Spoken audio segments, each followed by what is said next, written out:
반갑습니다. BK 디펜스 클럽 김대영 원장입니다.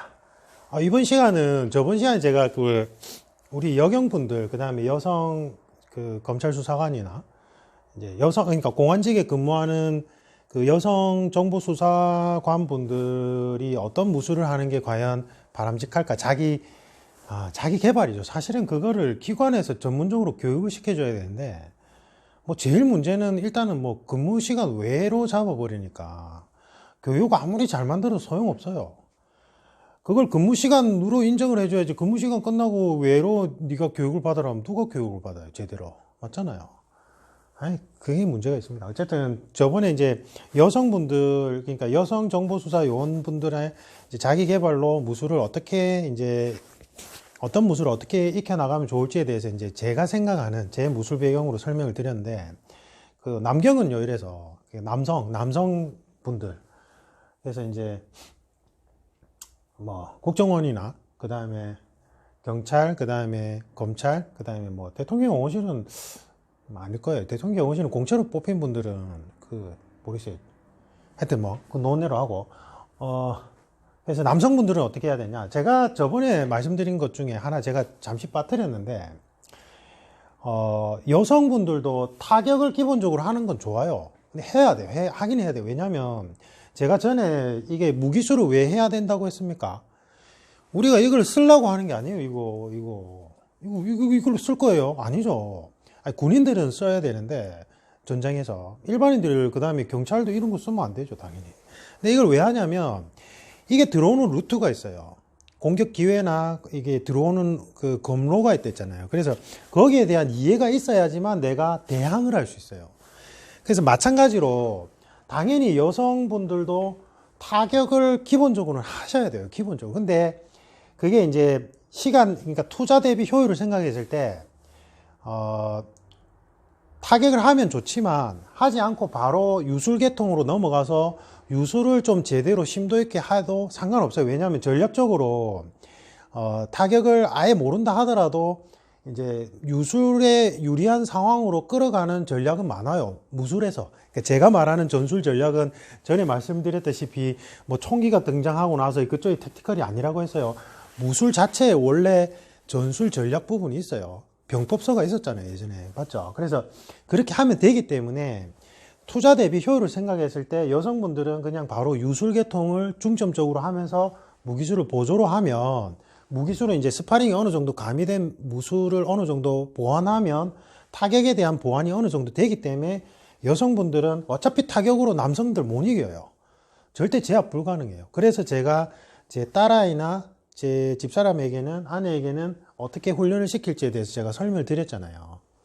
그래서 그걸 빗대어서 설명드렸고, 남성분들은 남성 공안직 계통 근무자분들, 그 다음에 우리 일반인들, 저희 같은 민간 일반인들도 무조건 타격은 무조건 해야 돼요.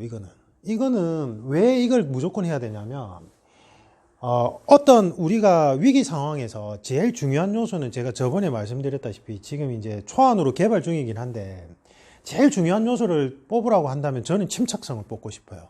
형사사건을 다 분석해보면, 이제 완전히 다 분석한 건 아니죠. 케이스별로 분류는 아직 못했지만, 침착성을 잃지 않은 사람이 그 상황을 모면한 경우가 많아요. 그러니까 살아남은 경우가 많아요.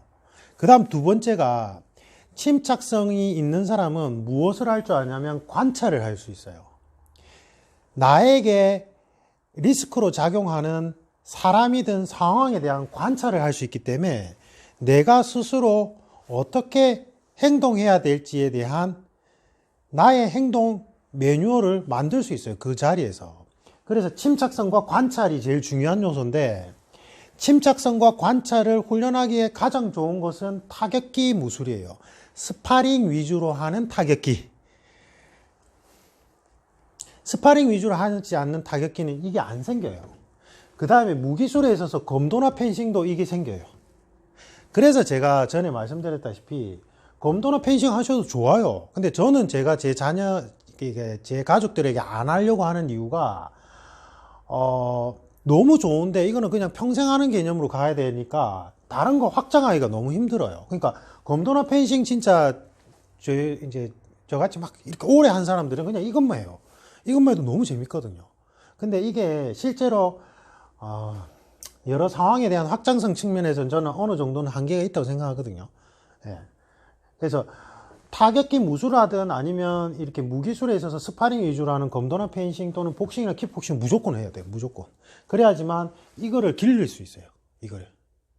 그래서 이건 기본이에요. 기본. 사실은 복싱은 모든 무술의 저는 기본이라고 생각하거든요. 이게 물론 스포츠긴 하지만 저는 기본이라고 생각해요. 이거를. 네. 이거를 바로 기본으로 하셔도 상관없어요. 제가 생각할 때는. 네. 근데 이제 발차기는 사실은 실제 필드에서는 잘 안 돼요. 왜냐하면 제가 저번에 앞선 영상에 설명드렸다시피 무기술 전문가들은 발차기가 너무 좋아요. 허리 위상 올라오는 발차기 그냥 허벅지 쪽에 찍으면 끝이에요. 전에 해드렸잖아요, 제가. 네. 근데 이제 로우킥이나 그다음에 이제 밀어서 거리를 띄우는 형태는 해야 되기 때문에 요거 바로 하셔도 너무 좋아요. 그러니까 둘 중에 하나는 무조건 하셔야 돼요. 남성분들은. 이 기본이에요, 기본. 이거를 이제 이건 제 개인적인 생각인데 한 1년 정도 하셔도 돼요. 제 생각에는. 6개월 어느 정도 다른 무술 경력이 있는 분들은 한 6개월 또는 1년 정도 한 1년이라 합시다. 왜냐하면 스파링 위주로 좀 경험이 많아야 돼요. 아니, 물론 한 4, 5년씩 하면 제일 좋아요. 제일 좋아요. 근데 이제 다른 쪽에 이제 확장을 하려면. 그래서 이건 제 생각입니다.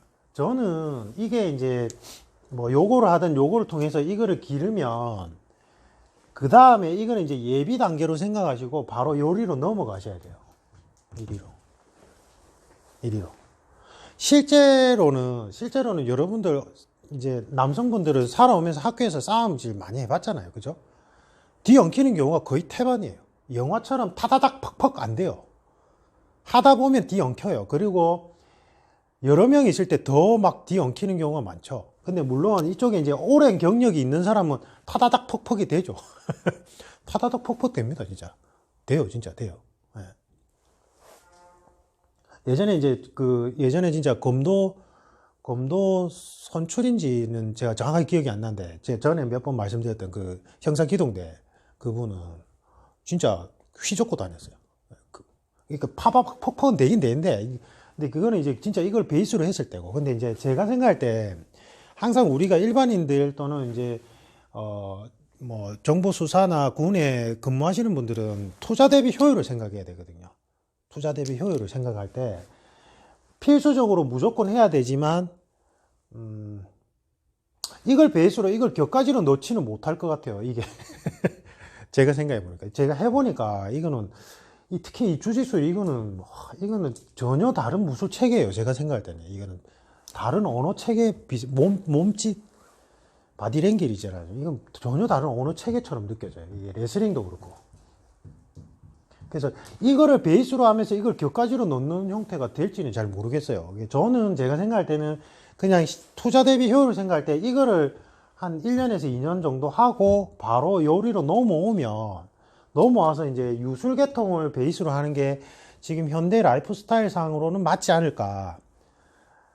저는 그렇게 생각합니다. 제 개인적인 생각. 그래서 저는 이걸 오래 했잖아요. 이걸 오래 해서 이것도 했어요. 이것도 조금 그냥 맛배기로 조금씩 했는데 이걸 오래 했는데 이제 지금 이 나이에 이걸 다시 시작을 하거든요. 요것도 조금씩 했어요. 저는 막 찔끔찔끔. 요게 이제 제일 오래 하고 이걸 찔끔찔끔 테켄을 제일 오래 하긴 했는데 테켄은 이게 이제 같이 들어가 있는 거죠. 이게 다 같이 들어가 있는 무술이 이제 원래 전통 무술은 그런 개념이잖아요. 근데 그게 어느 정도 한계선을 가지는 게 같이 수련하는 인구, 그러니까 나중에는 결국은 찾게 돼요. 그러니까 어느 정도 되면 그렇게 종합적으로 하는 무술을 하는 분들이 자기가 보완점을 찾게 돼서 그냥 가게 돼요. 결국은. 자세히 얘기 안 하겠습니다. 그래서 제 개인적인 생각에는 이건 무조건 필수적으로 해야 돼요. 이 두 가지 요소 때문에.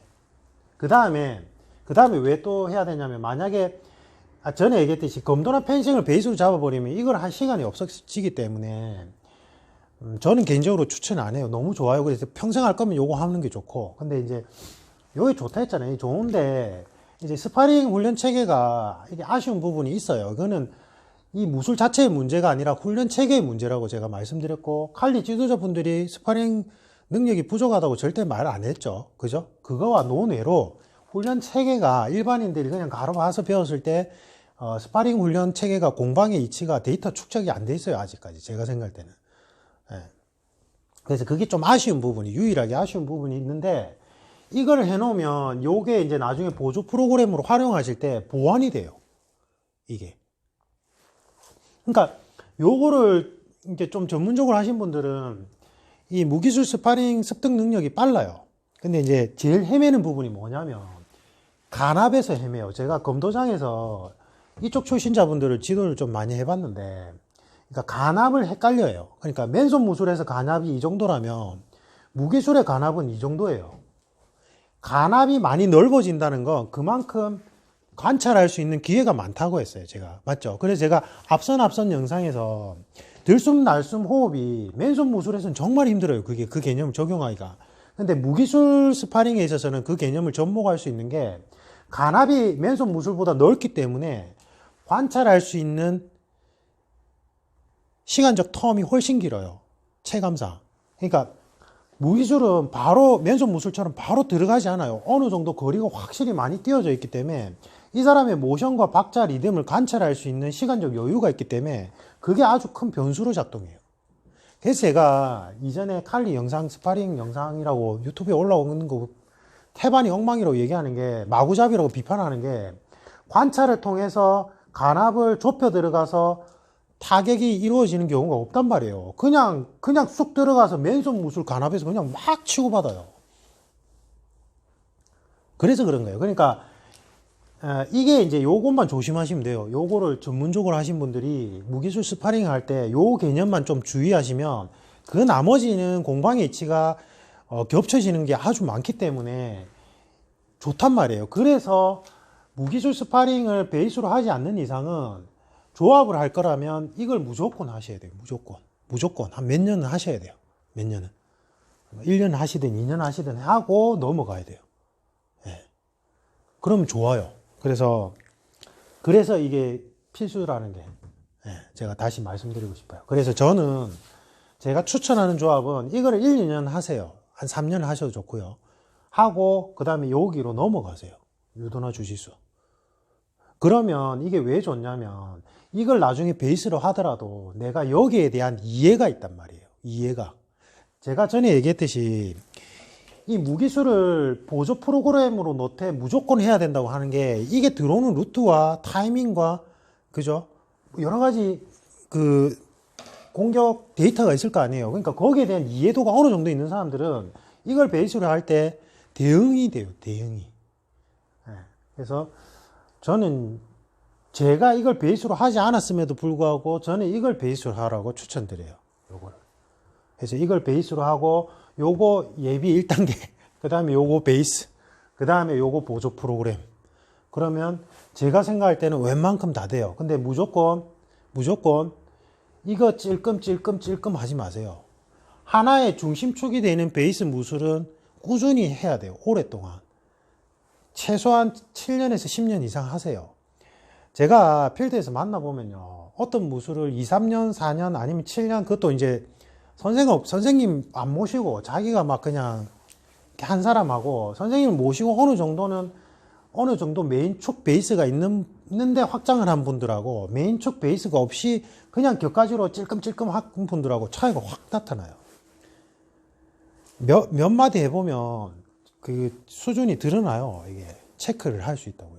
그래서 중심축이 되는 베이스를 하십시오. 뭐 이것도 좋아요. 이것도 좋고 근데 이거 아마 격가지로는 안 될 거예요. 그래서 제가 이걸 베이스로 하는 게 좋다.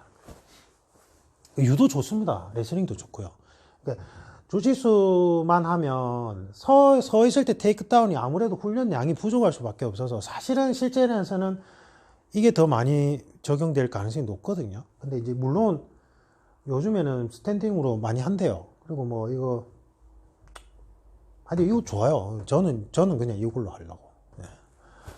이건 조금씩 하고 이건 어차피 계속 할 거라서 그렇게 하시면 됩니다. 근데 이제 더 완벽해지고 싶으면 이렇게 하고 나서 이거를 하고 나서 한 10년 10년 하세요. 10년 해야 돼요. 무조건 7년에서 10년 그냥 꾸준히 하면 돼요. 매일 할 필요 없어요. 일주일에 한두 번만 해도 돼요.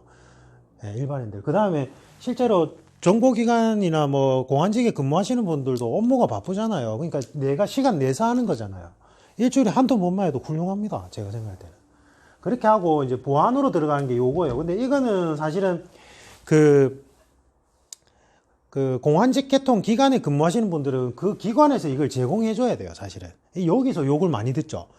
일반인 무술가들이 어설프게 요거에 손을 대가지고 무슨 뭐 경찰 체포술 전문 뭐 이래가지고 제가 볼 때는 무술가들인데, 왜냐하면 여기에 대한, 그러니까 예를 들어 직무에 관한 이거는 상황대처 훈련 프로그램은 그 직무 경험이 있는 분들이 주축으로 이걸 짜 들어가야 돼요. 물론 그걸 자문을 받았겠지만은, 예. 그러니까 이제 현직자분들이 무술가들 욕하는 이유가 그거잖아요.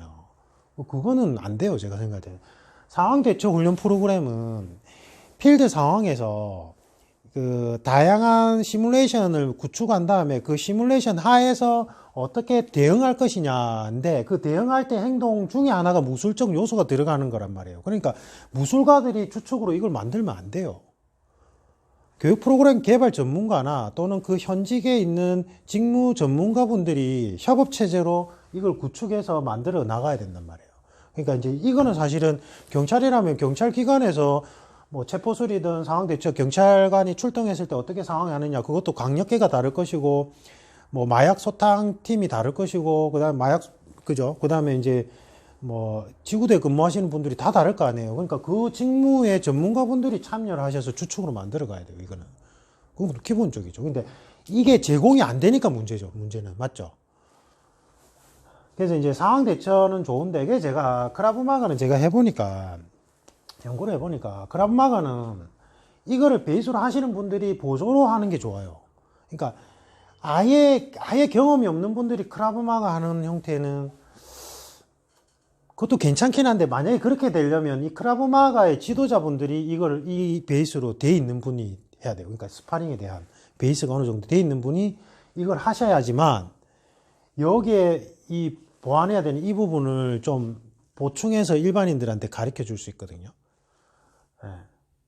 그래서 저는 하는 게 나쁘진 않아요. 그러니까 안에 기술 체계를 보라는 게 아니라 안에 그 모의 상황에 대한 훈련 방식들, 그게 괜찮아요. 그 다음에 일반인들이 그냥 바로 한다면 크라브마가 지도자분들을 경력을 한번 살펴보십시오. 그 경력이 실제 이러한 스파링 위주의 타격 또는 유술 또는 무기술 스파링에 대한 경력이 최소한 10년 이상 하신 분들인지, 최소한 10년, 지도자는 최소한 10년 이상 해야 돼요. 한 사람이라 돼요. 이거 제가 볼 때 7년에서 10년 이상. 그렇지 않고 막 나는 뭐 군인 출신이야, 그러니까 내가 이걸 뭐 전문가에, 그건 아닌 것 같아요. 군인들 중에서도, 특수부대 출신자 중에서도 이걸 오랫동안 하신 분이 있고 아닌 분들도 있단 말이에요. 그러니까 뒤섞여 있어요. 그러니까 지도자 경력을 좀 살펴보셔가지고 하시는 게 좋을 것 같아요. 그래서 제가 추천드리는 방식은, 이게 어차피 여러분들 직무에 있어서 보조로 내가 자기 개발 겸 내 몸을 보호하고 또 끊어졌는데, 그래서 어차피 이걸 그냥 보세요. 이거 무술가를 하려고 하는 게 아니잖아요. 맞죠? 일반인도 그렇고 현직자분들도 그렇고 이게 도구에 불과해요. 내 삶의 밸런스를 맞추고 또는 내 직무에 있어서 위험성, 리스크를 감소시킬 수 있는 도구에 불과하기 때문에 요 형태로 하시는 게 저는 추천드립니다. 요거는 좀 호불호가 있을 거예요. 이거 아까 얘기했듯이 이러한 스파링에 대한 타격과 무기에 대한 스파링 경험이 녹아져 있고 그게 안에 보완적으로 잘 들어가 있어야지만 이게 어느 정도 효과가 있어요. 제가 생각할 때. 그 다음에 좀 기술들이 보완해야 되는 부분도 조금 있긴 있어요. 제 개인적으로 봤을 때는. 어쨌든 근데 상황 대처 훈련은 해야 돼요. 그래서 현직자분들은 해당 기관에서 이걸 제공해 줘야 되는 게 원칙이고, 그리고 우리 같은 이제 일반인들은 사실은 이게 없어요. 이것도 제가 생각할 때, 요거는 이제 그 군경에 적합한 형태예요. 요거는. 이쪽 분야 전문가분들 제가 소개해 드릴게요. 여러분들이 문의를 주시면 있어요. PTTA 쪽에 현직자분들 중에, 교관분들 중에 요 전문가분들이 있으니까 제가 연결해 드릴 테니까 하시면 될 것 같고, 일반인들은 사실은 제가 이제 개발 중이라 했잖아요. 노약자를 위해서 여성과 아이들, 그 다음에 이제 일반인들, 이런 여러 가지 형사사건 분석에서 시뮬레이션 하에서 어떻게 행동 매뉴얼을 정할 것이냐, 그러니까 무술 훈련하고 조금 개념이 달라요. 이거는 지금 개발 중이고, 그래서 이렇게 하셨으면 좋겠어요. 그래서 하십시오. 내 삶의 밸런스를 위해서라도 하십시오. 현직자든 현직자가 아니든. 그래서 이 형태대로 하시면 제일 좋을 것 같아요. 근데 이건 지극히 제 개인적인 생각입니다. 이걸 베이스로 하면서 저처럼 확장하는 사람도 있을 것이고요. 이걸 베이스로 하면서 확장하는 사람도 있어요, 분명히. 그래서 그거는 선택사항인데, 그냥 제가 수십 년간 무술을 수련한 경험상 저는 이 형태는 아니지만 이 형태가 더 적합하지 않을까. 필수적으로 예비, 그 다음에 베이스, 그 다음에 확장 이런 개념. 저는 그렇게 추천드립니다. 그래서 요거 동시에 해결하고 싶으면 팀메드 제가 팀메드에서 저한테 그죠? 예, 무슨 광고비를 주셔야 될 것 같은데 왜냐하면 거기가 되게 현명해요. 주짓수하고 킥복싱을 같이 한다는데 주짓수를 벨트를 준단 말이에요. 그리고 주짓수 수업이 FM대로 진행돼요. 제가 거기 가서 해봤거든요. 그래서 킥복싱도 해요. 그러니까 내가 원할 때 내가 조합을 할 수 있어요. 일주일에 한 2번, 일주일에 한 번, 일주일에 한 번 이런 식으로. 그러니까 그런 형태의 종합 격투기 체육관이 좀 많이 생겼으면 좋겠어요. 예. 그래서 제가 요 관장님들한테 주짓수 하셔가지고, 그러니까 이제는 단일 무술만 가리키는 도장은 안 돼요. 복합적으로 이렇게 우리가 학원, 종합학원 개념으로 수강을 할 수 있게끔 그런 형태의 서비스를 제공해 줘야 되거든요. 하여튼 뭐 그렇게 한번 해보시면 좋을 것 같습니다. 상세한 무술적 근거는 빼겠습니다. 네, 그것까지 설명드리면 너무 시간이 오래 걸리기 때문에. 이상입니다. 감사합니다.